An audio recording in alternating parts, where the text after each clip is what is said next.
조각중도 풀 거다. 그지? 페널티 킥으로 지난 시간에 했고.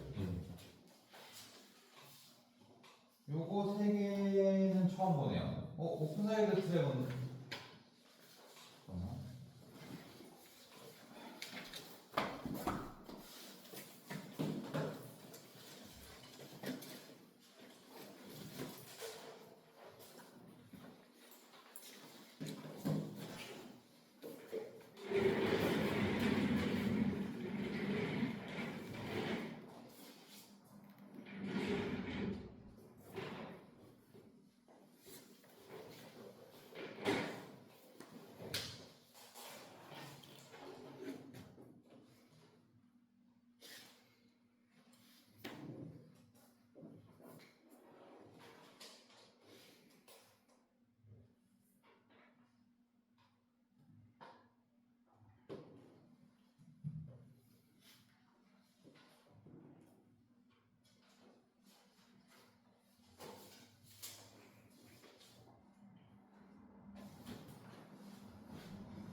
이렇게 세 장이네. 친구 아직 안 나가기 우리가? 그지? 오케이, 봅시다.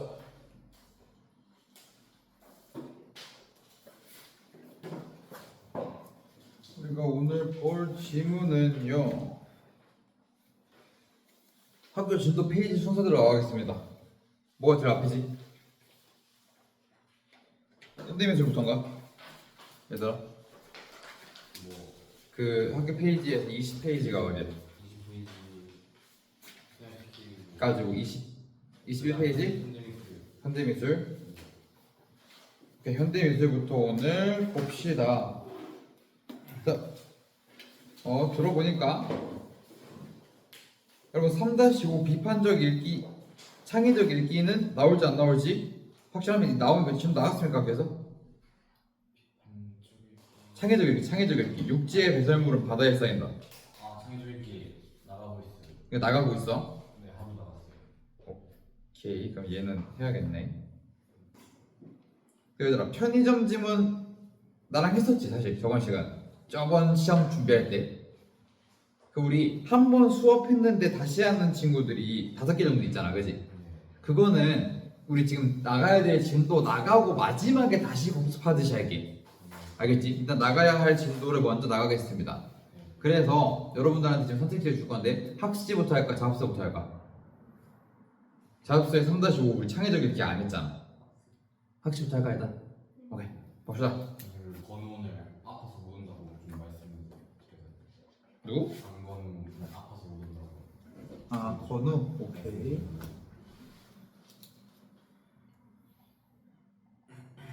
그럼 주제를 봅시다. 재현이, 네. 저번 시간에 영상을 봤어? 아니 저 영상 봤어요. 못 봤어? 그 유튜브 링크 보내줄게 오늘. 내가 카톡 하나 이따 끝나고 지금 넣어둘래? 그 링크 보내줄게. 내가 유튜브 링크 모르는 애들은 나한테 얘기하세요. 알겠지? 상우 알았나? 네. 도경이, 네. 연수, 재원이, 지훈이, 도아, 혁주.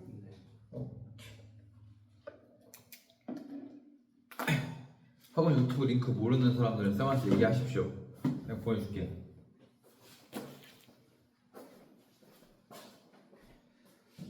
나가봅시다.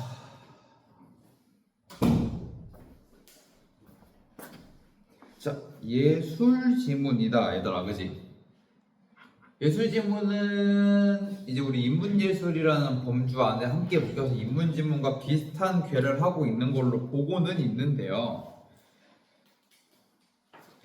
예술지문에서 우리가 주목해야 될 건 뭘까 얘들아?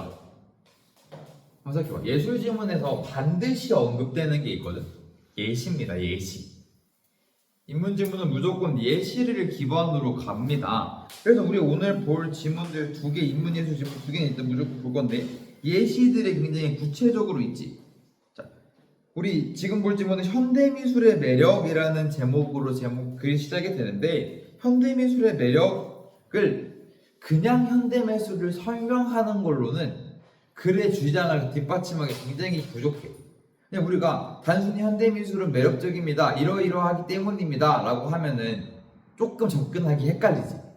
뭘 주면 좋아? 현대미술의 거장들이나 현대미술의 대표적인 작품들을 나열하면은 보다 효과적으로 전달할 수 있을 거라는 겁니다. 그래서 작품을 볼게. 한번 그럼 봅시다. 일반적으로 현대미술을 이해하기 어렵다고 생각한다. 이 첫 번째 줄에서 일반적인 사회적 통념에 대한 이야기를 하고 있다. 여러분들은 뭐 현대미술을 보면 이해가 됩니까? 일단 안 돼. 난 지금 이 지문에 굉장히 공감이 되고 있습니다. 하지만 조금만 관심을 기울여 현대미술 작품을 자주 접하다 보면 이전에는 이해하기 어려웠던 현대미술을 통해 창의력이 신장되고 상상력이 자극될 수 있다. 기존에 봤을 때는 어렵다고 생각했는데 하지만 이후에 이 글을 쓴 사람의 생각을 이야기하고 있어. 조금만 더 관심을 기울여서 작품을 보라고 하네. 그러면 상상력이 자극될 수도 있대. 왜냐면 아까 전에 제목에서도 창의력과 상상력을 키워주는 현대미술의 매력이라고 했거든. 2007년 전 세계를 경악시킨 사건이 있었다. 해골의 다이아몬드를 박아놓은 신의 사랑을 위해 밑줄. 동그라미 5밑줄 써주세요. 내가 뭐라 그랬지? 미술작품은 무조건 사례 주신으로 갈 거라 그랬고 두 번째 문단에서 바로 사례가 나왔습니다. 신의 사랑을 위해 라는 제목의 작품이 나왔어. 현대미술 작품입니다. 이 작품은 해골의 백금물을 씌우고 무려 1천억 원에 가까운 가격에 판매되었던 이제 비싼 가격에 거래가 된 현대문학 작품이네. 이 작품을 창조한 영국의 작가 데미언 허스트는 죽음의 상징인 두개골에 사치의 상징인 다이아몬드를 덮어버려. 죽음의 상징 두개골 동그라미, 사치의 상징 다이아몬드 동그라미 화살표로 대조시켜 놓으십시오. 얘들아, 죽음과 사치는 어때? 같이 있을 수 없는 거지. 죽으면 사치 부릴 수 없거든. 근데 이거를 같이 넣어놓음으로써 뭔가 욕망 덩어리인 인간의 죽음과 상관관계를 새롭게 조명하고 싶었대. 그리고 1917년 마르셀 디샹 새로운 사례가 또 나왔네요. 두 번째 사례인 겁니다. 남자 소변기에 샘이라는 작품을 달아 정시장에 출품하였다. 여러분 이건 교과서에서 한 번씩 봤을 겁니다. 샘이라는 거. 이거 남자 소변기 갖다 놓고 작품이 된 거야 얘가.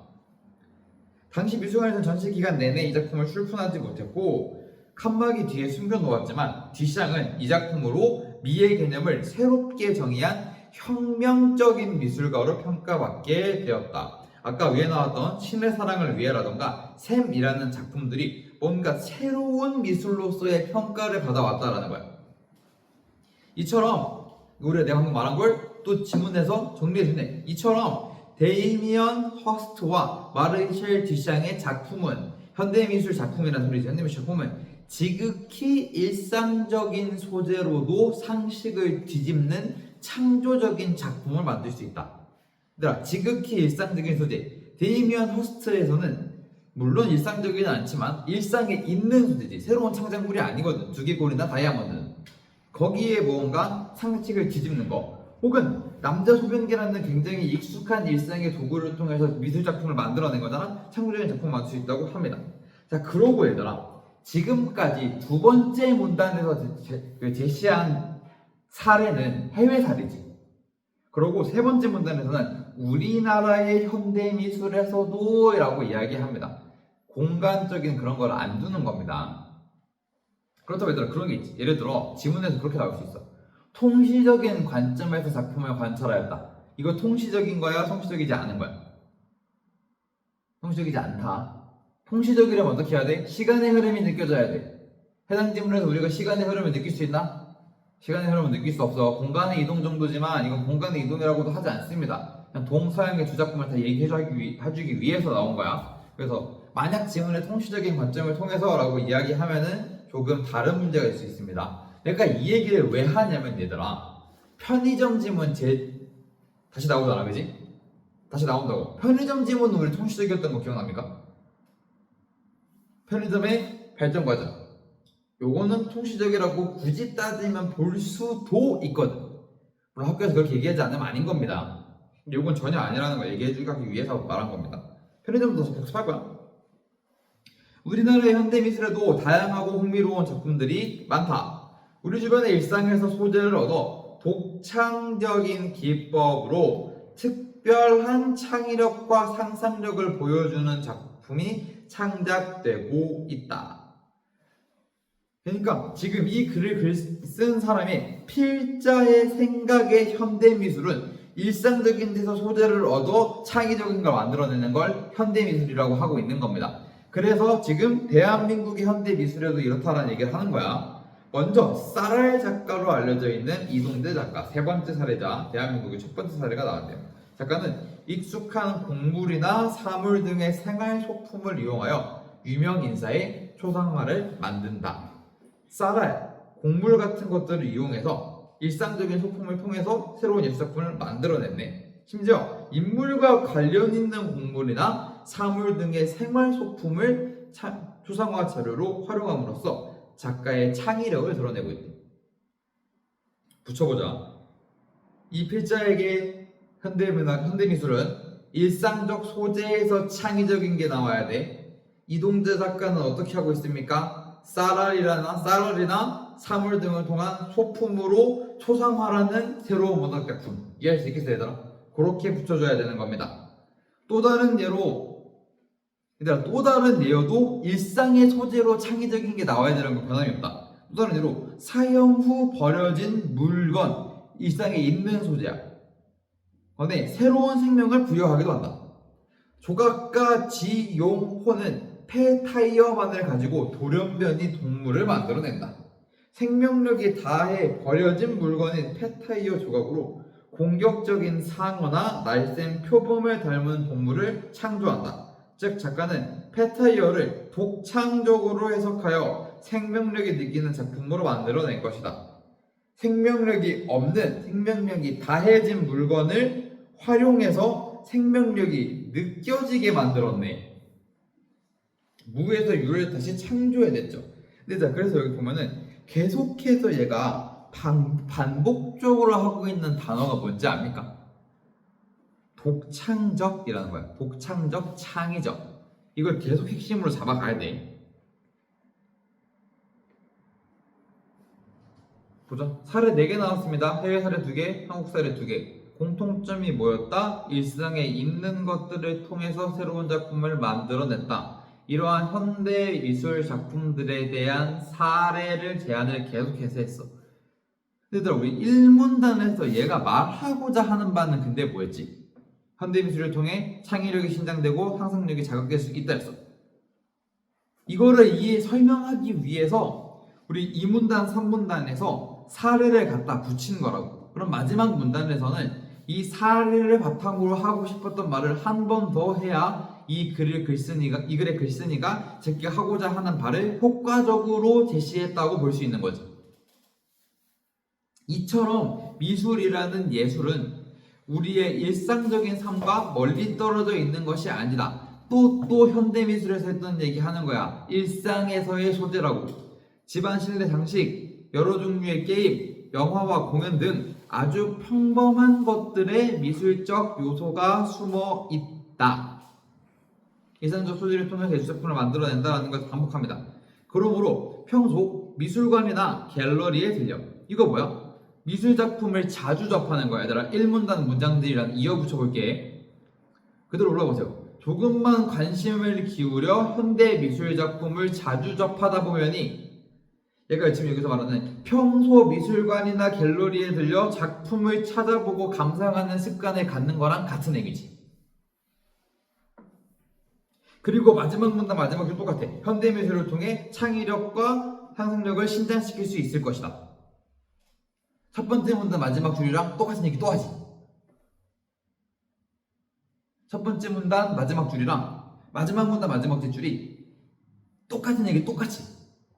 이 두 번째는 이 말을 내가 성격을 제시하고 마무리하기 위해서 예시를 써서 설명을 했을 뿐인 거야. 핵심은 필자가 해주고 싶은 말은 처음과 끝에 이미 얘기했습니다. 처음에 미리 얘기해두고 자신의 주장에 대한 합당한 근거를 대기 위해서 여러 가지 근거들을 붙이는 거다. 보통 예술 지문에서 자기 주장을 하는 내용이 나오면 이런 식으로 예시가 제시가 됩니다. 알겠지? 그런데 넘겨보면 인상주의에 대한 글은 조금 달라. 자, 우리가 방금 봤던 현대미술에 대한 정보를 제공하고 싶은 거야? 현대미술에 대한 필자의 생각을 전하고 싶은 거야? 생각을 전하고 싶은 거지. 우리 이런 거를 뭐라고 합니까? 주장한 글이지 이건. 근데 이 인상주의 글은 설명문입니다.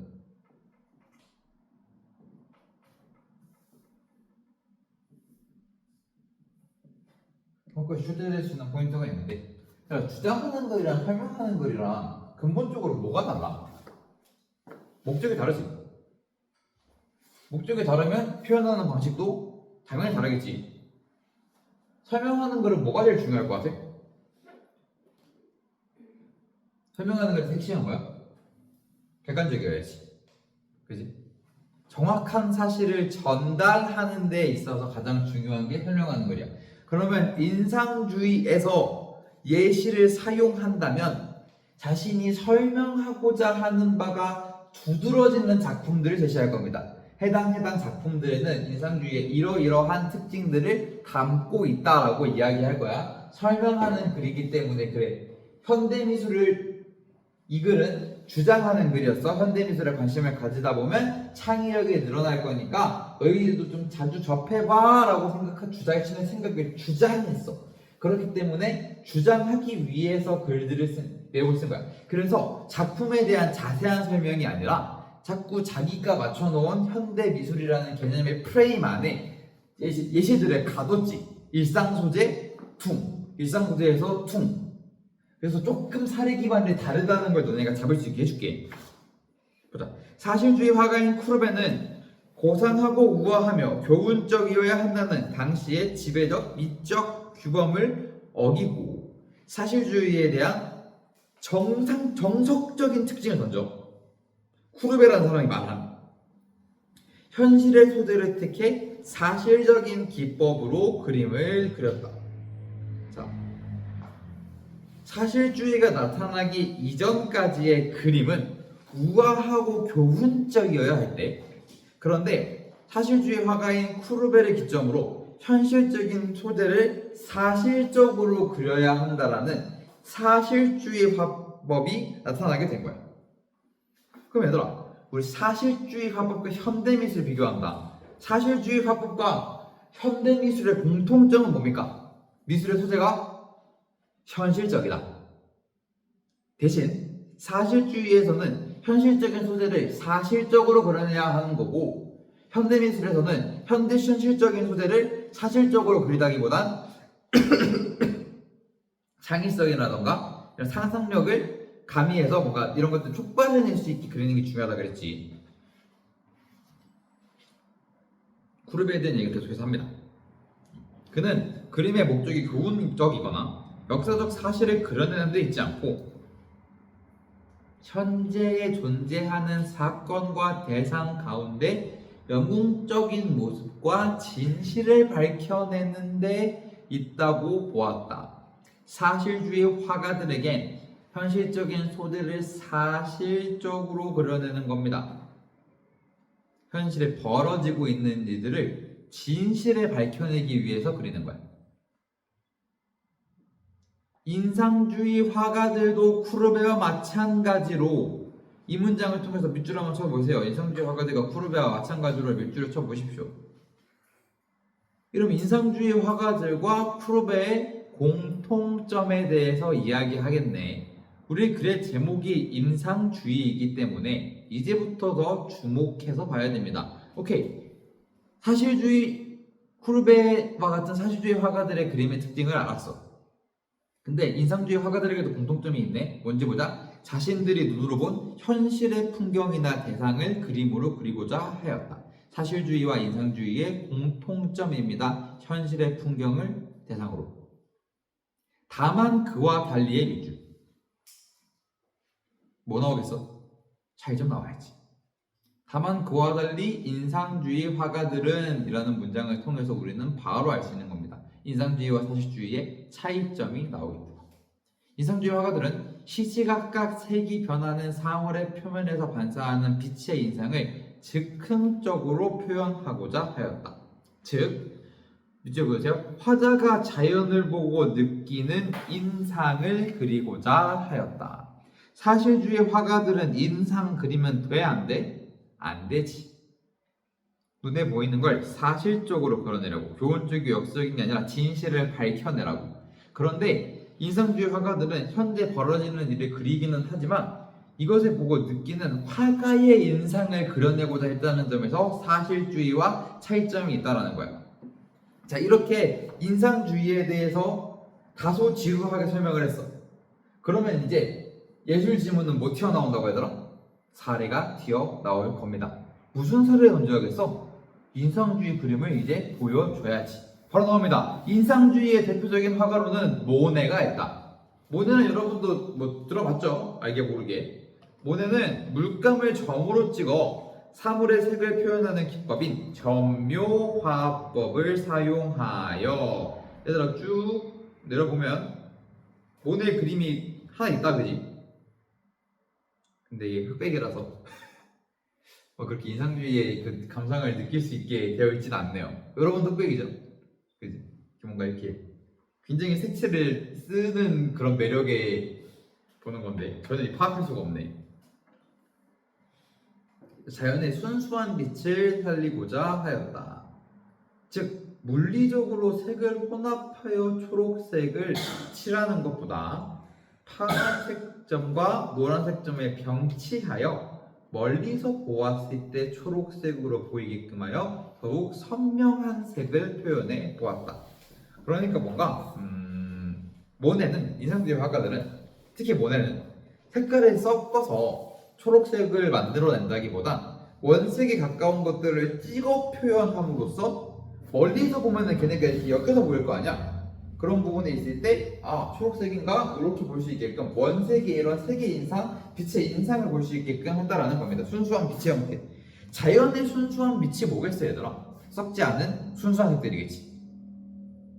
그 빛의 삼원색 아닙니까? 빛의 삼원색 여러분? 빨간색, 노란색, 파란색 그런 거. 좀 더 그런 미술적인, 과학적인 얘기를 하게 된지 좀 삶의 거리가 멀어져서 정확하지 않을 수 있는데, 그러니까 물리적 혼합보다는 자연 상태의 순수한 빛을 좋아했다라는 거예요. 또한 모네는 생동하는 거칠고 빠른 붓터치로 그림을 가득 채웠다. 종래의 회화에서는, 얘들아 종래의 회화에서는 무슨 소리냐면 원래 그러니까 이전의 그림에서는 이라는 뜻이야. 자, 지금 문장에서 모네는 생동하는 거칠고 빠른 붓터치로 그림을 가득 채웠다고 해놓고 종래의 회화에서는 이라고 하고 있어. 반대된 얘기를 할 거야.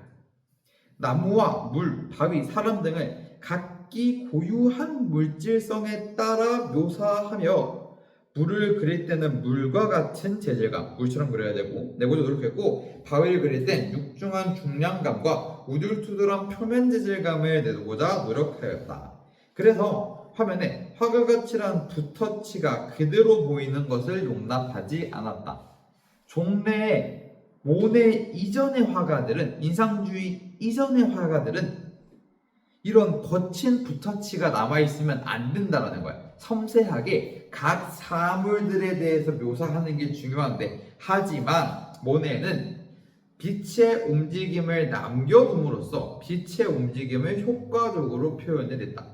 얘들아 지금 모네가 계속해서 강조하고 있는 게 뭐야? 자연 상태의 순수한 빛, 원래 순수한 그 형태가 뭐냐한테는 중요하기 때문에 거친 붓터치도 의미가 상관이 없는 거지. 거치게 놔둬도 어차피 그게 본래 형태라는 거야.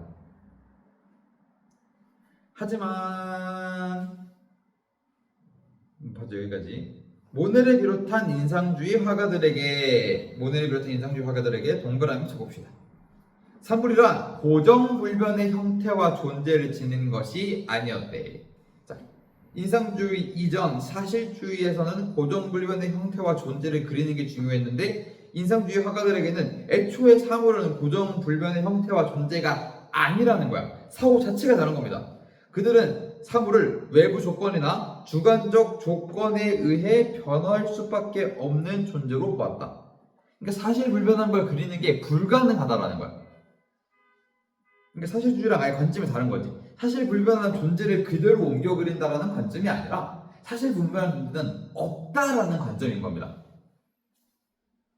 그들은 사물을 외부적인 조건이나 주관적 조건에 의해 변화할 수밖에 없는 존재로 보았다.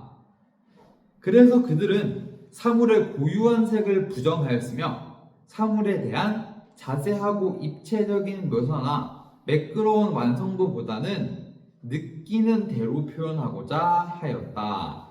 그러고 얘들아 지금 미술작품 밑에서 볼 건데 저 고흐의 별이 빛나는 걸 봅시다.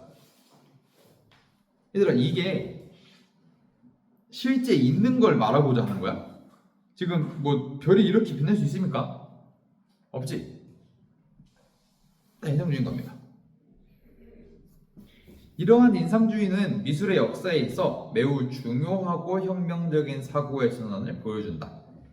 사실 뭐 설명하는 글이긴 하지만 이 작가의 개인적인 생각이 담겨있긴 합니다. 마지막 문단에서는 인상주의에 대해서 혁명적이고 굉장히 중요하다고 이야기하고 있네요.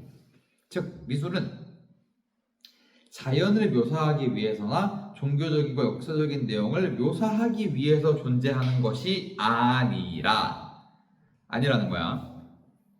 이전 미술까지, 즉 인상주의가 나타나기 이전의 미술의 역사에서는 이게 중요했어. 종교적이고 역사적인 내용을 묘사하는 게 중요했는데 이 이후로 사고에 전환이 일어났다고 바뀌었다라는 겁니다. 미술 그 자체의 순수 조형적 가치 때문에 존재 의의를 지닌다. 인상주의 화가들에겐 그림의 주제가 중요했던 것이 아니라 빛과 색채가 그림 속에서 지니는 풍부한 가능성을 연구하는 것이 가장 중요한 과제였던 것이다. 얘들아 그러면 지금 우리 머릿속에서 미술 장르에 대한 세 가지가 파바박 떠올라야 됩니다. 현대 미술의 특징은 어때? 기존에 있는 소재로 창의성을 불러일으키는 것. 사실주의는 어때야 돼? 현실적인 소재를 통해서 사실적인 기법으로 그려내는 것. 그와 달리 인상주의는 어때?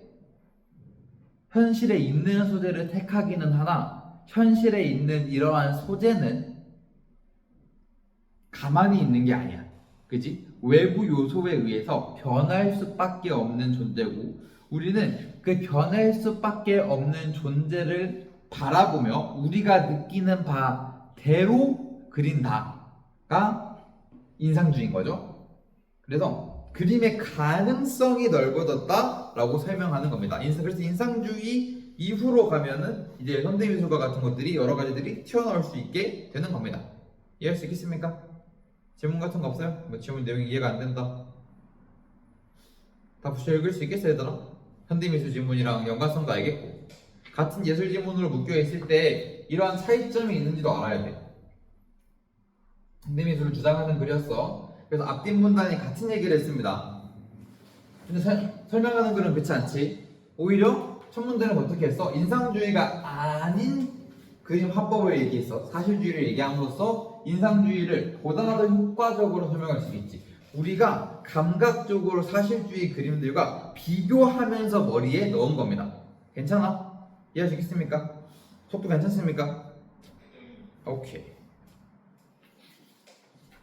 넘어갑시다. 다음 페이지에 뭐 나옵니까 여러분들? 집단 속의 개인은 게으르다. 요 지문은 조금 앞에 요 미술 지문들보다는 어렵습니다. 뭐 개선하라고 그러진 않을 텐데. 집단 속의 개인은 게으르다. 사회 지문이라고 나와 있어. 그럼 이제 사회 문화 지문이라고 하죠. 너네한테 사회 문화 지문의 핵심은 뭐고 아니? 사회 현상에 대해 이야기하는 거잖아. 사회 현상에 대해서 얘기할 거거든. 그럼 뭘 알아야 될까? 이건 지문에서 무슨 얘기를 하는 거냐면 이 사회 현상이 어떠한 결과를 이끌어오느냐를 이야기하고 싶은 겁니다. 자, 집단 속의 개인이 게으르네. 지문의 글이 그거야? 이 학교에서 나왔습니까, 이 지문? 네. 이거 결국 결론이 무슨 얘기하고 싶은 거야, 이거?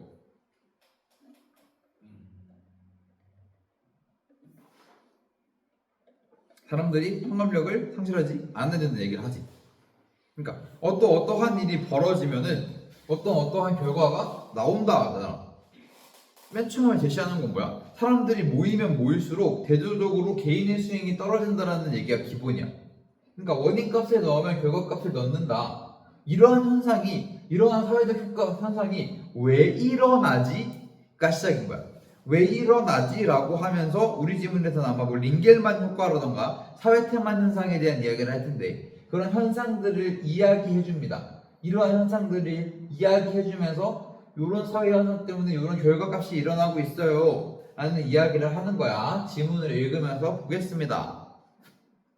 타인과 함께 일을 하는 경우에 추가적인 동기가 유발되어 사회 촉진 현상이 일어나는 것과는 대조적으로 동기가 위축되어 개인의 수행이 떨어지는 현상도 나타난다.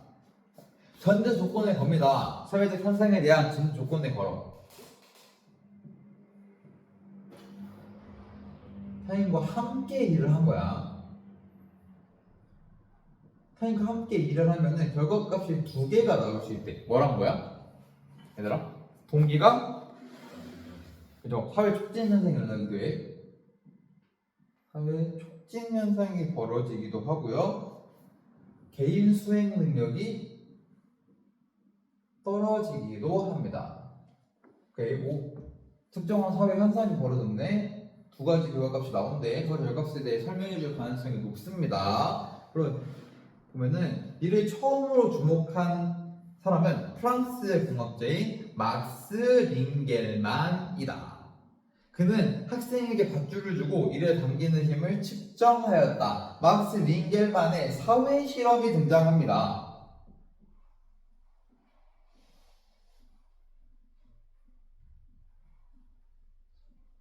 실험의 결과값을 보여줄 거야. 자, 이거를 주목하기 위해선 얘들아, 막스 링겔만의 실험이 이런 것들을 얘기하기 위해선 일단 막스 링겔만의 실험에서는 뭐가 나와야 돼? 타인과 함께하는 일이 등장해야 되겠지. 그래서 막스 링겔만은 밧줄을 주고 일에 당기는 힘을 측정한대.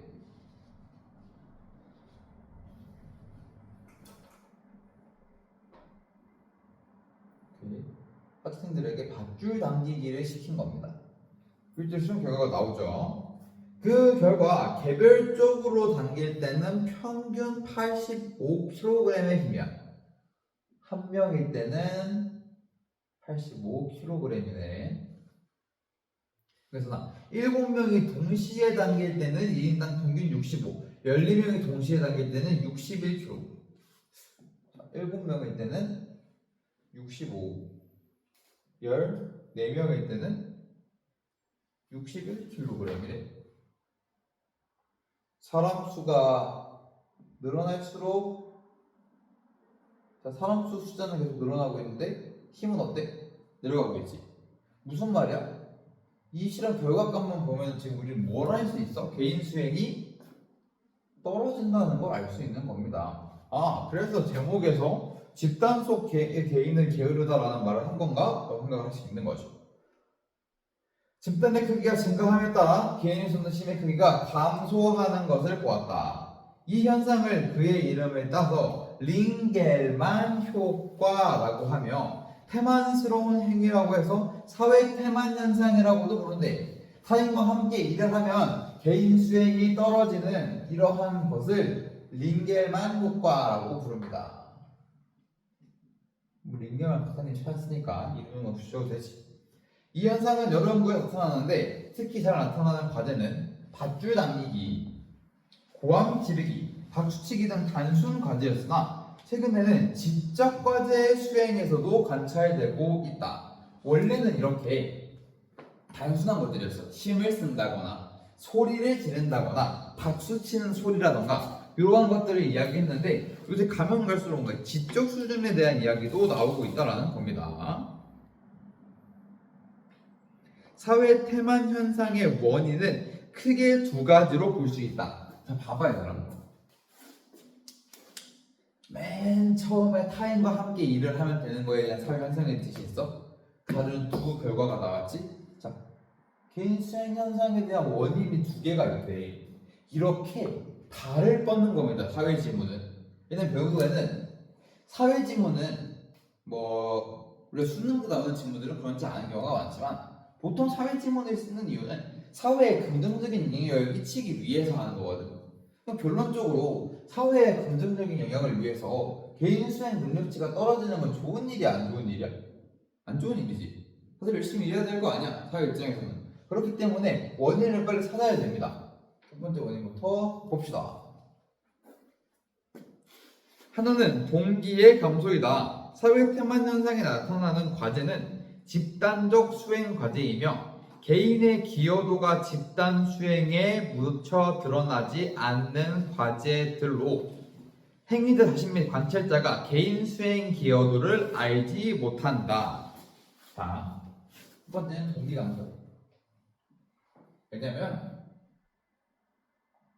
내가 밧줄 좀 살살 끈다고 해서 다 같이 하면 티 안 나거든. 이렇게 나타나. 나도 모르고, 그러니까 예를 들어 두 명이 같이 밧줄을 끌어. 근데 나는 뭐 대충 당겼는데 얘가 끌렸어. 그러면 자기도 이 정도만 하면 원래 끌리는 물체인가라는 생각을 할 수도 있잖아. 근데 알고 보면 뭐 친구가 더 끌었을 수도 있죠. 본인보다. 어쨌든 이런 것처럼 뭔가 상대한테도 티가 안 나고 나도 내가 얼마나 했는지 감을 못 잡는 겁니다. 그러니까 티가 안 나니까 동기가 안 나타나는 거야. 이러한 상황에서 통상 개인의 동기는 잠식된다고 본다.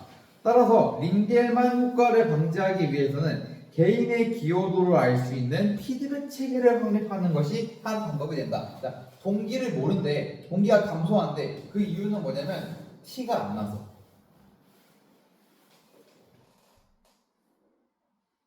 그건 우리 거꾸로 간다. 개인 수행 효과가 떨어지지 않게 해야 돼. 그러려면 이 문제를 해결해야 돼. 티가 안 나서 그렇게 된대. 그럼 이거 해결하기 위한 방안은 뭐야? 티가 나게 해주면 되지, 얘들아. 그래서 개인 피드백을 한다고.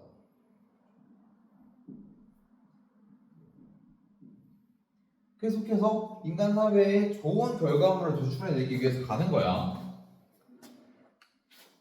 또 다른 이유는 통합력 상실이다. 어떤 일을 여러 사람이 함께 하게 되면 최대의 효과를 얻어내기 위해 개인들이 힘을 순간적으로 모아야 한다. 그런데 힘을 모으는 시점이 일치하지 않으므로 힘의 상실이 나타나게 된다. 우리는 인간입니다. 로봇이 아니에요. 그렇기 때문에 동시에 뭔가 어떤 일들을 동시에 모두 하나 둘 셋 한다고 이뤄낼 수가 없어. 그럼 당연히 힘의 손실이 발생할 수 있다라는 거야. 줄다리기 시합 줄다리기 시합을 할 때 꼭 필요한 사람인 상세가 깃발을 들고 자기 편 모든 사람들이 힘을 써야 하는 시점을 알려주는데 이는 통합력 상실을 막기 위한 방법이라 할 수 있다. 얘들아, 줄다리기 할 때 합 맞출 때 소리 내는 애들 있지. 하나 둘 같은 거. 그거를 해야지 힘의 상실을 막을 수 있다고. 힘의 상실이 벌어지면 통합력이 무너져서 일을 못하게 된다는 거야. 개인 수행 효과가 떨어진다는 거야. 그러니까 위에는 실질적으로 개인의 의지로 떨어지는 건데 두 번째는 실제로 나의 의지가 안 되더라도 통합력의 상실로 인해서 개인의 의지가 꺾일 수 있다는 이야기를 하는 겁니다.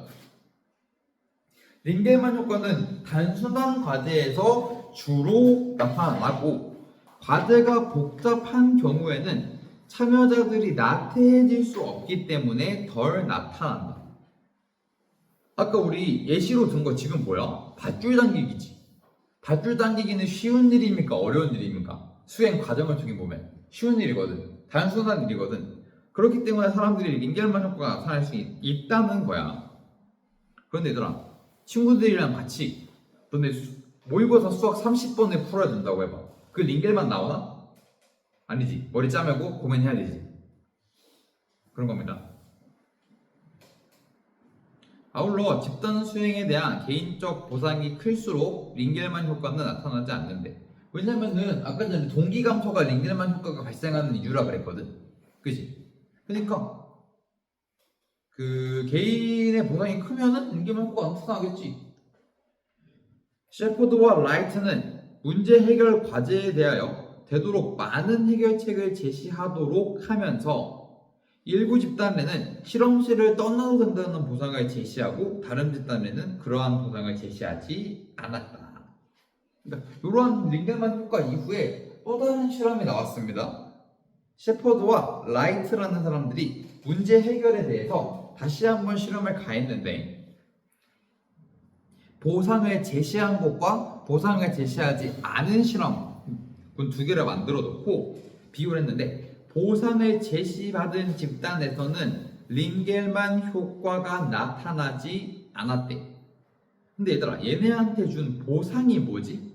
실험실을 떠나도 된다라는 보상이야. 그 말은 뭐냐면 얘네들한테 통합력을 상실할 수 있다라는 걸 보상으로 준 거거든. 이거 깔아놓고 가자. 그럼 우리는 의무를 지켜야 돼. 이 같은 결과는 개인이 소속 집단에 강한 유대감을 갖는 경우라면 링겔만 현상은 불식될 수 있다는 가설을 성립하게 한다. 링겔만 효과가 나타난 모든 연구는 그 집단이 실험실에서 만들어진 집단이라는 점에서 성원들이 느끼는 애착심이나 긍지가 거의 없다고 할 수 있다. 잘 봐봐 얘들아. 링겔만은 실험이었어. 이 사람들은 실험을 위해 모였다고. 그럼 그 사람들은 실험을 위해 모인 이 집단에 엄청난 자긍심과 뭐 소유심, 소유감, 소속감 이런 게 있을까? 없지. 이거 하고 갈 거잖아. 근데 뭐 예를 들어 봅시다. 여러분 뭐 스포츠 좋아합니까? 월드컵, 올림픽 이런 거 봅니까? 그 우리나라 사람들이 우리나라를 응원하게 되는 이유도 소속감 같은 거잖아. 왜 월드컵 스타들이 국가를 위해서 그렇게 열심히 뛰겠냐고. 애착심과 긍지가 있어서거든. 나는 그렇게 생각해요. 뭐 그런 겁니다. 그러니까 이 집단의 애착심이나 긍지, 소속감 같은 게 있으면은 내가 더 열심히 하고 싶어지기 때문에 당연히 동기가 생기는 건데 링겔만 실험의 허점이 이거라는 거야. 이 사람들이 실험을 위해만 모아놓은 대상들을 대상으로 실험을 하니까 당연히 동기가 떨어지지, 개인성이 떨어지지라는 지적을 하는 겁니다. 실제 상황에서의 자연 집단이라면 집단의 수행이 가져오는 성패가 소속 성원의 자긍심이나 정체감에 중요한 역할을 주므로. 그러니까 얘들아 막 팀워크 이런 말이 있잖아. 팀워크가 있고 이 팀에 대한 소속감이 있는 예를 들어 스포츠라고 치자. 스포츠 선수가 열심히 안 하겠냐고. 열심히 하겠지. 내가 잘해야 이 팀 잘 되는 건데. 그런 논리인 겁니다. 근데 얘네는 뭐 진짜 완전 안 걸려 실험하고 집에 갈 건데 뭐가 얼마나 중요해요. 내가 열심히 잡아다 끄는 게. 그런 겁니다. 이러한 상황에서라면 적어도 동기 감소에 의한 링겔만은 나타나지 않다. 마지막 문장 유추해야 됩니다. 쭉 쳐놓으세요. 동기 감소에 의한 링겔만 효과는 나타나지 않으리라 볼 수 있다. 즉 셰퍼트와 라이트의 문제 해결에서는 링겔만 실험에 대한 가설을 제시하면서 이 동기 감소에 대한 문제는 지금 너희 실험의 문제였다.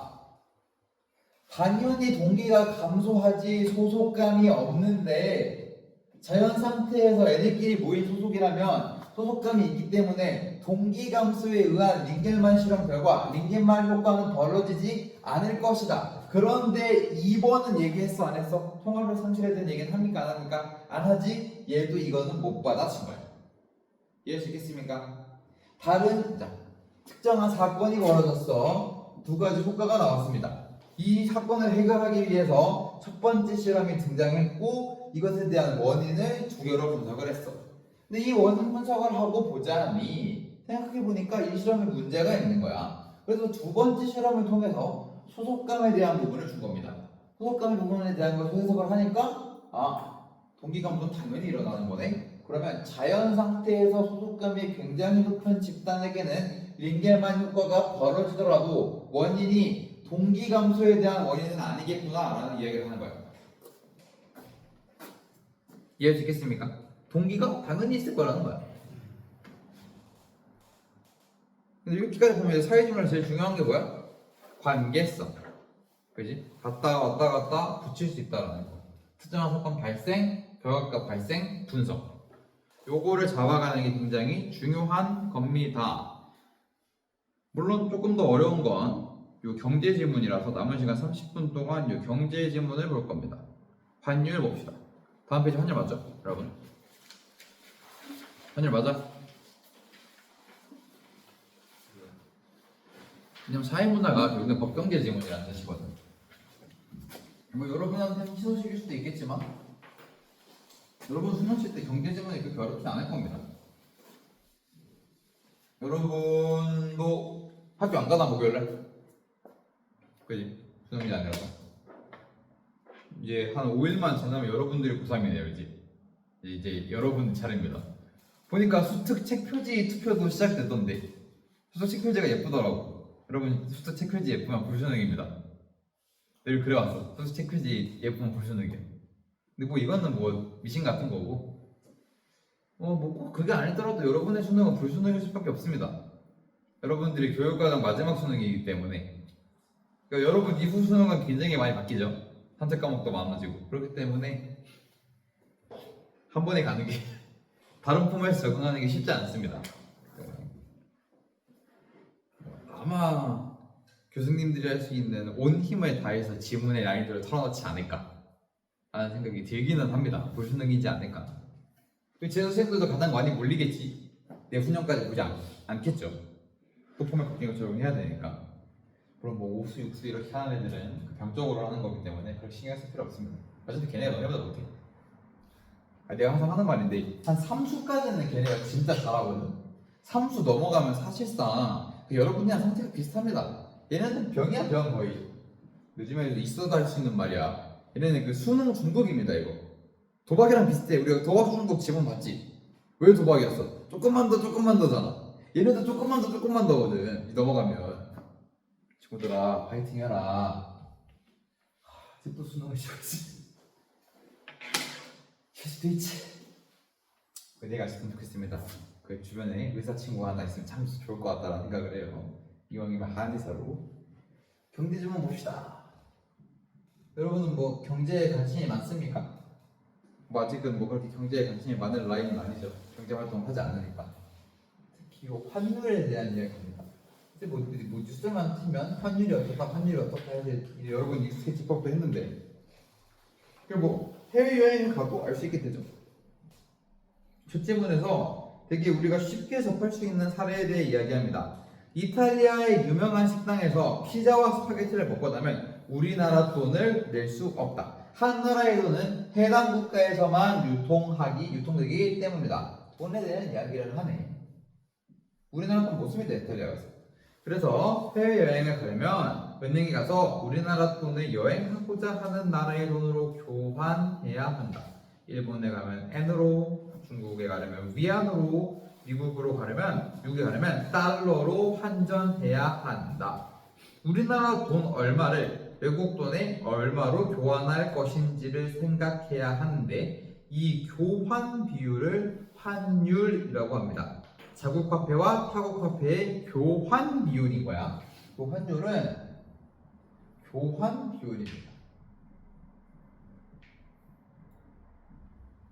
돈이랑 돈을 바꿀 때 가치를 어떻게 매기냐라는 거야. 세계 각국의 돈이 다양한 것처럼 환율도 마찬가지다. 그런데 미국의 달러가 언론에 가장 자주 등장하는 것은 달러가 국제적 화폐로 사용되기 때문이다. 달러가 보통 기준이 됩니다. 또한 미국이 세계 경제의 중심인 까닭에 우리의 관심이 가장 많이 집중되는 것도 미국 돈과의 환율이다. 얘들아 봐봐. 기축통화라는 말 들어봤습니까? 기축통화. 이게 기준이 되는 통화라는 거거든. 달러는 기축통화입니다. 달러가 전 세계 무역의 기준이야. 근데 미국한테는 이 기축통화를 찍어낼 수 있는 능력이 있지. 봐봐. 달러를 막 찍어내서 세계에 달러를 뿌려 미국이. 그럼 달러가 어떻게 돼? 떨어지지. 달러가 폭락하겠지. 그럼 얘는 자기들 스스로 달러 가치를 떡락시키고 싶으면 달러를 풀어버리면 돼.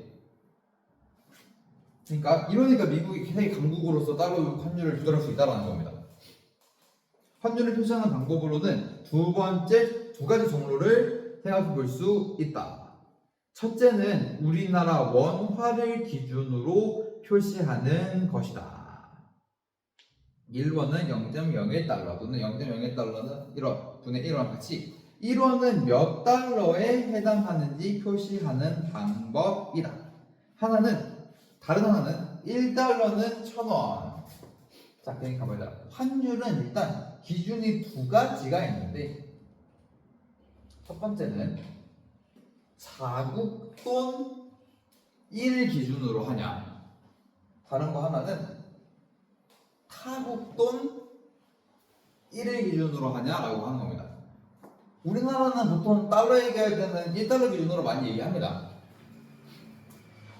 1달러는 1,000원, 1달러 분의 1,000원과 같이 미국 돈 1달러를 기준으로 환율을 표시해야 하는 것이다. 즉, 미국 돈 1달러를 얻기 위해서 우리 돈을 얼마나 지급해야 하는지를 나타내는 방법이다. 얘들아 봐봐 한번.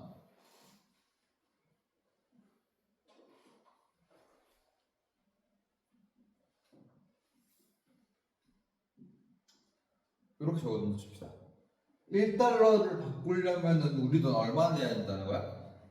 1,000원 내라고. 1,000원이랑 1달러랑 바꿀 수 있다는 이야기입니다. 지금은 1,000원이 아니죠. 1,480원. 이렇게 적어주는 게 지금 기준으로 적당합니다. 굉장히 많이 올랐습니다. 실제로는 1달러를 1,000원이라고 계산하는 게 맞았거든요. 지금 1,480원 정도 되죠.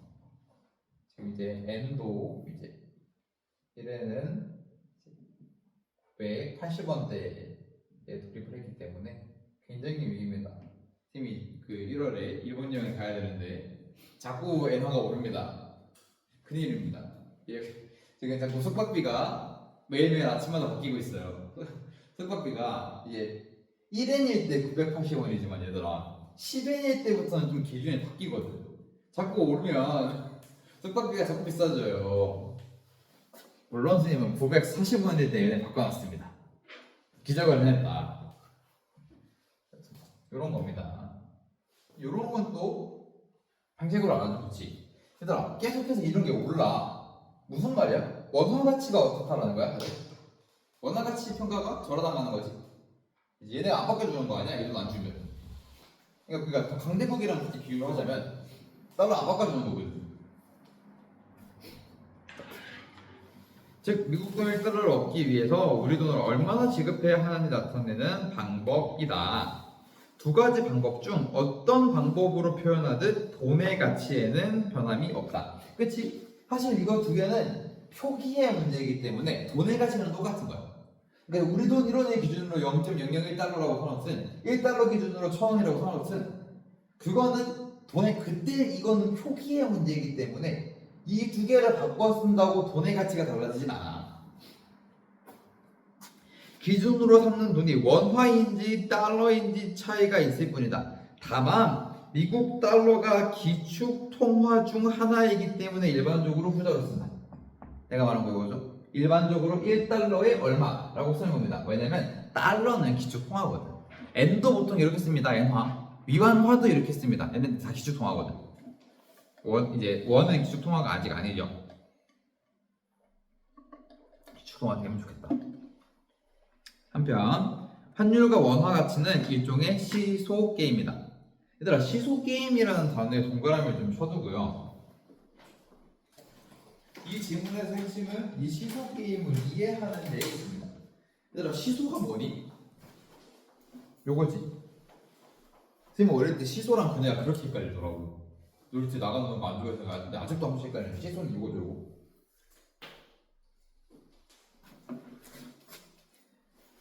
환율이 1달러에 요거 지워놓으세요 이제. 1달러에 1,000원에서 1,100원으로 올랐다고 쳐보자. 자, 1달러가 원래 어제까지는 1,000원이었는데 갑자기 1,100원이 됐네. 갑자기 1,100원이 된 거야.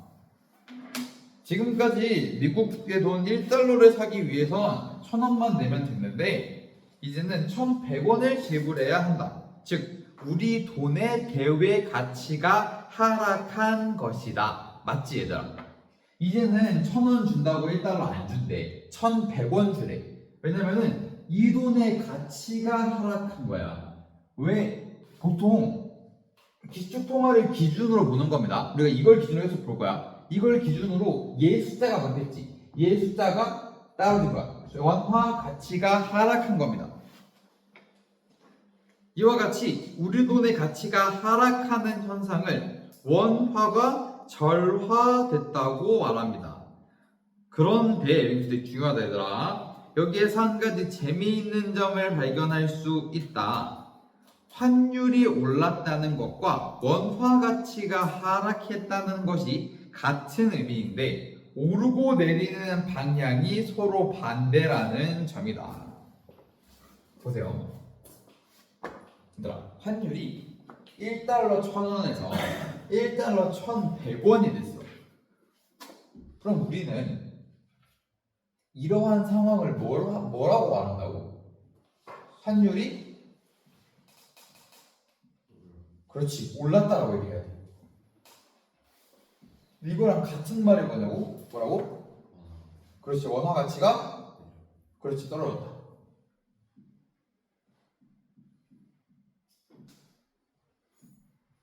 그렇지? 우리 교과서에서 우리 저 지문에서 말하고자 하는 바로 보자면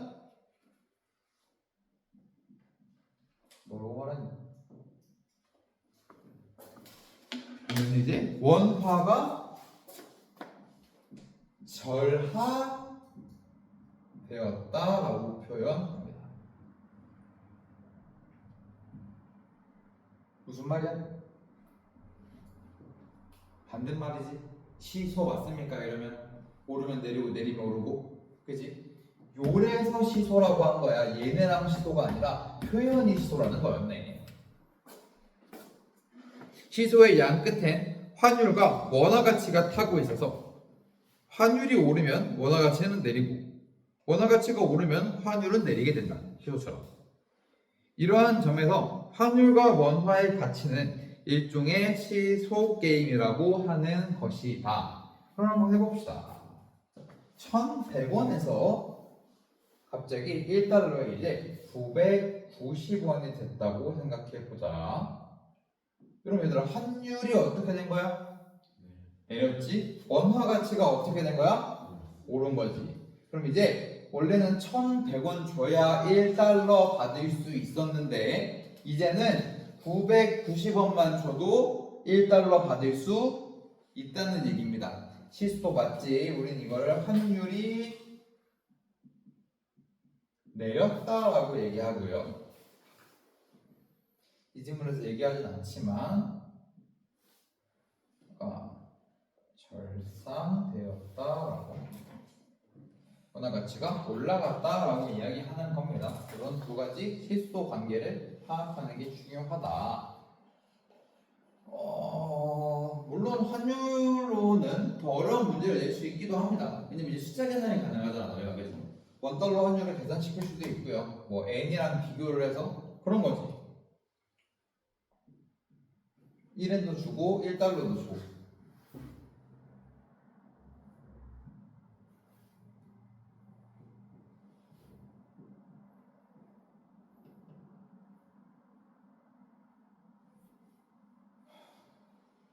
내가 그 980원이라고 그랬나? 그지? 그냥 통일합시다. 이렇게 돼 있었어. 그런데 다음 날이 되니까 1에는 그대로인데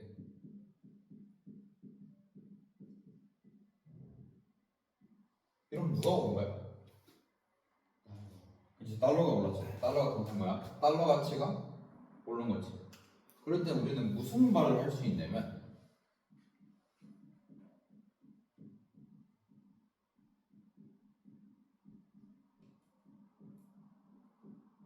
이런 말 나옵니다. $1 환율이 올랐다. 다시 한번 바꿔볼게.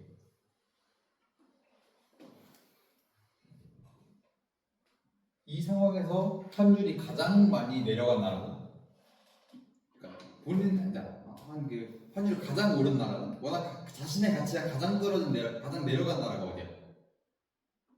그지? N은 박살이 난 거지 지금. 요 차이가 이렇게 해도 문제를 낼 수는 있습니다. 지문의 난이도 조금 올리고 보기에서 두 개로 제시할 수 있지. 왜냐면은 시소 게임에는 얘기까지 했잖아. 그지? 그러면 N이랑 달러도 비교시킬 수 있죠. 비율 문제니까 나누면 되잖아. 아까도 나누기 비율을 해놨잖아. 분수 여기 나왔지. 모음분의 뭐 나왔잖아. 그럼 그걸로 환율 퍼센테이지 계산해서 여러분들한테 어디가 오르고 어디가 내렸는지 극한의 난이도로 올리면 여기까지 낼 수 있다라는 거야. 알겠지 얘들아? 그러니까 지문을 이해할 때 극한의 난이도까지 출제할 가능성이 존재한다라는 걸 늘 좀 염두에 두고 하는 게 좋다라는 이야기를 하는 겁니다. 이해할 수 있겠습니까? 달러 이해돼? 결국엔 이걸 잡아야 되더라. 그냥 보통 이거라고 했으니까 얘를 잡아놔야 됩니다. 얘를 요거보다는 자국동 일기준보다는 우리나라는 자국동 일기준을 잘 안 봅니다. 보통 그 뒤에 걸로 많이 봅니다. 물론 이제 해외에 나가면 우리나라 돈이 기준이 되기도 할 텐데 사실 근데 우리가 한국에서 바꿀 때는 보통 후자가 편하긴 하지 얘들아. 우리 돈 해외 돈 얼마에 우리 돈 얼마인지 그냥 편하잖아. 해외 돈 이렇게 바꾸니까 뭐 그렇습니다. 이해하시겠습니까? 오케이. 생각보다 질문들이 길지가 않아요. 그럼 다음 건가 얘들아? 또 남았지 아직? 네, 두 개 되겠네요. 그러면 일단 하나만 추천해서 또 볼게요. 하나 뭐야? 옵사이드. 옵사이드. 이거 길지? 이거 좀 많고요. 이거랑 하나 더 있는 거야? 아, 이거의 양면이. 이게 양면이지 그지? 네. 이거 할까 그랬나? 왜 단어 못한다? 끊어 살게.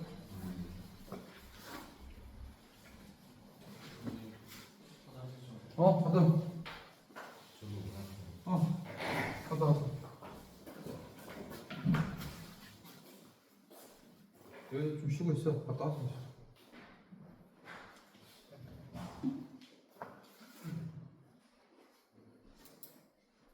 제일 좋은 시간 왜 안 왔어? 저 일기 있어서 모르는데 연락도 못해. 아, 그렇지 않지. 영상 찍어놨으니까 보세요. 그냥 제가 더 학교 프린트 했으니까. 카톡 보내놨나? 놨네. 여기 보내줄게 이따가.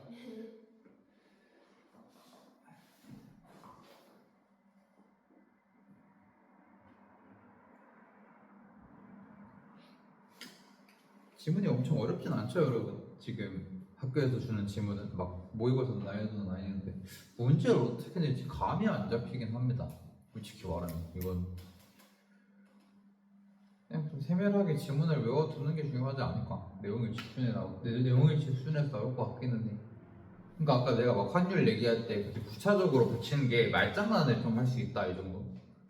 미술 지문은 세밀한 부분을 볼 거고 비교대도 시킬 거고 그거 아니고서야 난 잘 모르겠습니다. 얼마나 어렵게 나올지는.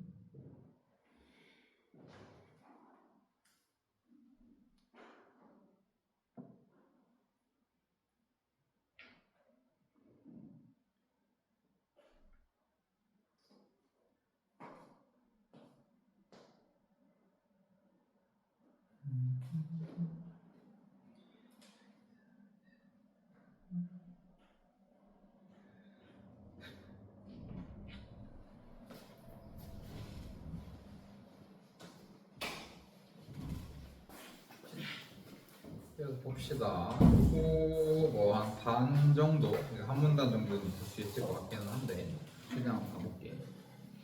체육, 심리라고 되어 있네요. 그럼 결국 인문지문인 겁니다. 인문지문의 큰 갈래 안에서 체육이 있는 거기 때문에 인문지문이라고 받아들이고 가면 된다. 오프사이드 트랩, 시간차를 이용한 심리전. 우리 제목을 통해서도 알 수 있는 거야. 오프사이드 트랩이라는 축구를 잘 모르는 사람들에게는 생소할 만한 내용을 제재로 해서 이것을 이 오프사이드 트랩이라는 내용 안에 담겨 있는 심리전에 대한 이야기를 할 것이다 라고 생각을 하고 글을 한번 읽어 보겠습니다. 경기 중 수비수들이 갑자기 자신들의 골문에서 멀어지는 방향으로 일제히 뛰어나가는 장면을 본 적 있는가? 질문합니다. 왜냐면 이 일제히 뛰어나가는 장면에 대해 이야기하는 게 오프사이드 트랩이거든. 공격수가 골문을 향해 돌진하는 순간에 오히려 반대 방향으로 움직이는 이 역설적인 행동. 얘들아, 역설적이다라는 게 무슨 말입니까? 우리 문학에서 많이 하지. 모순되는 거, 그지? 자, 공격수가 골문을 향해 돌진하면 정상적으로는 수비수가 어떻게 해야 돼? 따라 붙어야 되지. 공격수를 막아야 될 거 아니야. 근데 수비수들이 오히려 공이 가는 방향이랑 반대로 뛴대. 오프사이드 트랩이라는 전술적인 장치이다. 이는 단순히 규칙을 활용한 기술이 아니라 인간의 인지적 한계와 시간 지각 메커니즘을 교묘하게 이용하는 전략적 행위이다. 오프사이드 트랩을 이해하기 위해서는 먼저 오프사이드 규칙의 본질을 파악해야 한다. 원은 선생님이 한번 그림을 그려보겠습니다. 참 여러모로 그림을 못 그리니까 이해를 좀 해주시고. 오프사이드 트랩 제공 메커니즘은 정밀한 타이밍 조작에 기반한다. 상대 미드필더가 전방의 공격수에게 패스를 시도하려는 순간, 자, 여기 있는 우리 팀 미드필더가 여기 있는 우리 팀 공격수한테 자, 공을 쐈어. 좀 헷갈리니까 네모로 그릴게. 우리 팀은 공을 쐈습니다. 만약 패스를 시도하려는 순간 수비수들은 일제히 골문과 멀어지는 거야. 여기 있던 애들이 갑자기 여기로 쏴. 여기로 가는 거야, 애들이 갑자기. 이때 수비 라인이 상승하면서 그 뒤에 남겨진 공격수는 순식간에 미안하다. 갑자기 어디 가니? 오프사이드는 공격 진영에서 공보다 앞에 있으면서 골키퍼를 포함한 상대편 최후방 두 번째 수비수보다 상대 골라인에 가까이 있을 때 성립한다.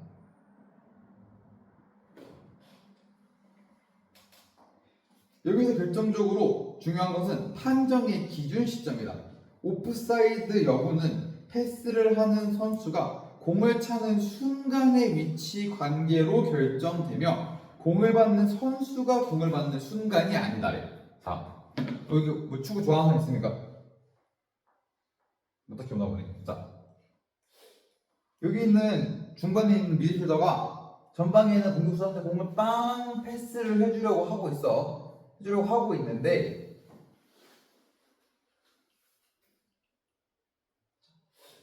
상대팀 수비수가 여기 있다고 치자. 그리고 이제 오프사이드 선이라고 그러는데 이렇게 쭉 선을 긋는 겁니다. 골키퍼는 여기 있어, 골키퍼는 여기 있을 거야. 이 상황에서 얘가 공격수가 수비수보다 뒤에 있으면 안 되거든. 이 상황을 오프사이드라고 합니다. 조금이라도 걸리면 안 돼. 조금이라도 오프사이드 선은.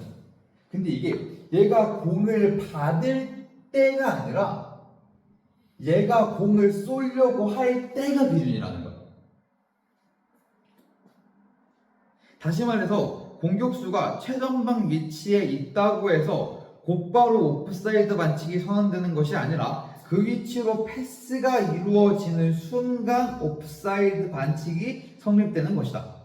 바로 이 시간적 간극이 오프사이드 트랩의 핵심 원리를 제공한다. 자, 봐봐.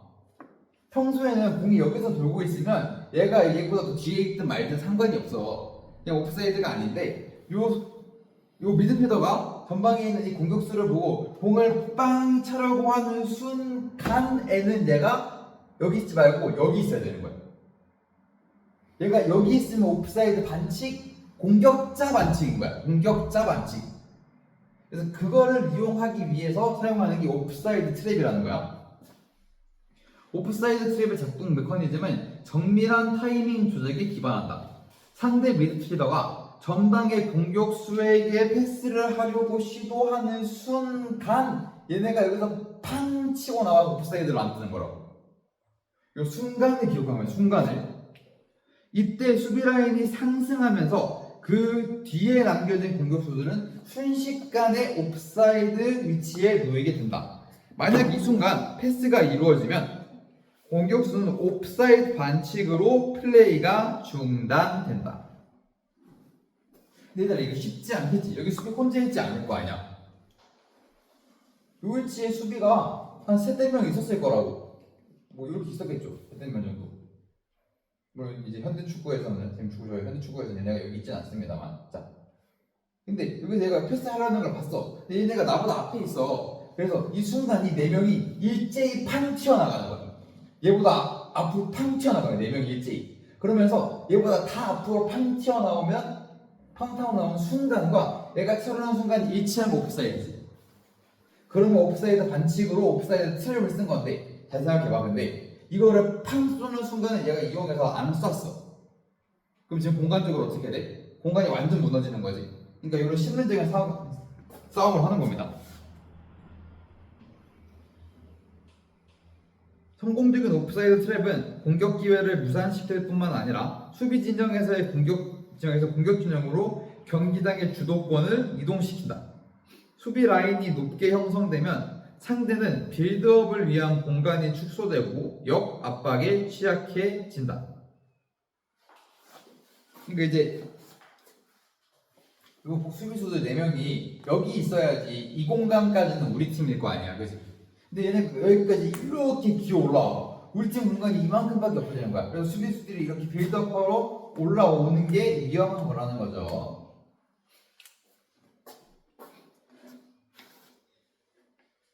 이해됩니까? 이게 축구에 관심이 잘 없으면은 좀 어려울 수도 있다는 생각이 들어서. 그러나 얘기하고 있어.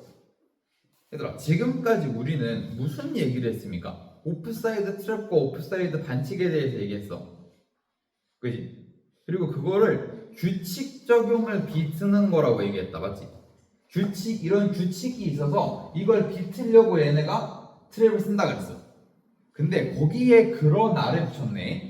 그러나 오프사이드 트랩은 단순한 규칙 적용 이상의 심리적 복잡성을 내포한다. 이 전술의 성공은 인간의 시각적 처리 과정과 밀접하게 연관되어 있다. 패스를 시도하는 공격수는 미드필더일 수도 있고 패스를 시도하는 공격수는 공을 차기 직전에 전방의 동료 선수 위치를 확인한다. 봐야 찰 거 아니야 그쪽으로.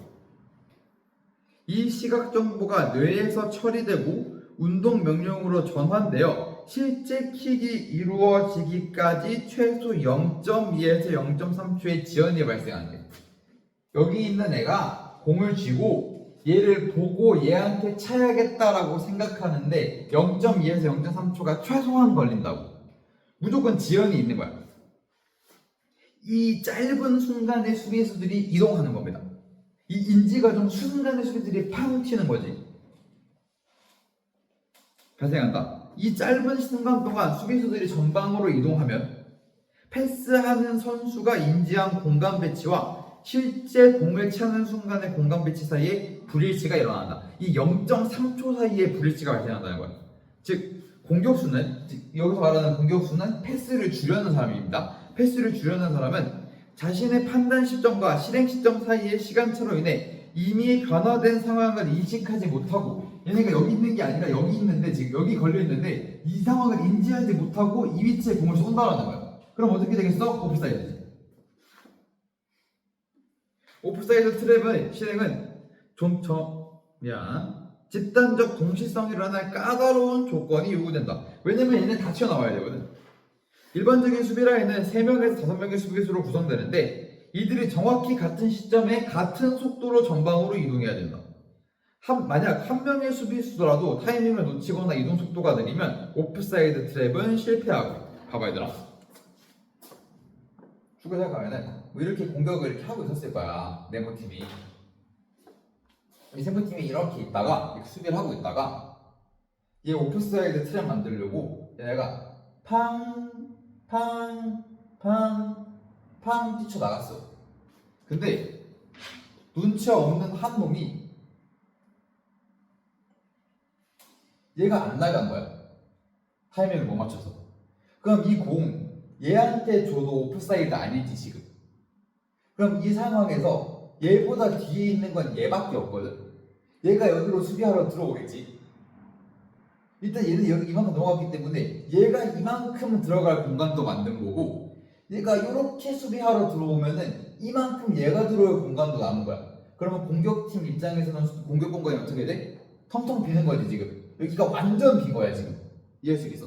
수비수 한 명이 공격수 3명을 커버해야 되는 상황이 온 거라고. 물론 얘네가 돌아오겠지만 시간이 걸린다라는 거지. 왜냐면 역으로 가니까.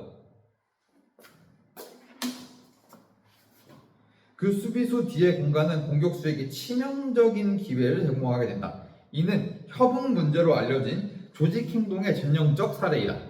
협응 문제란 여러 행위자가 상호 의존적 상황에서 각자의 행동을 조율하여 공동의 목표를 달성해야 하는 상황을 말하며 의사소통이나 명시적 합의 없이도 암묵적 신호를 통해 이루어져야 한다. 봐봐 얘들아. 프로축구에서 막 소리 질러서 오프사이드 트랩 하자고 하면 얘네가 속겠니? 프로레벨은 아니지. 그러니까 얘네만의 어떤 특정한 사인으로 움직여야만 얘네들의 공격팀들을 효율적으로 속일 수 있다는 거야. 이해할 수 있겠습니까? 이런 거야. 뒤에 부분부터는 다음 시간에 할게요. 여기서부터 이제 심리학이 갖다 붙습니다. 알겠지? 다음 시간에 이어서 할 거고요. 다음 시간에 이 내용 잠깐 다시 얘기하면서 복습하면서 뒷 내용 붙이고 교과서 진도 나갈게. 혹시 프린트도 나와주시거나 진도 나가시면 얘기해주세요. 알겠지? 오케이, 여기까지.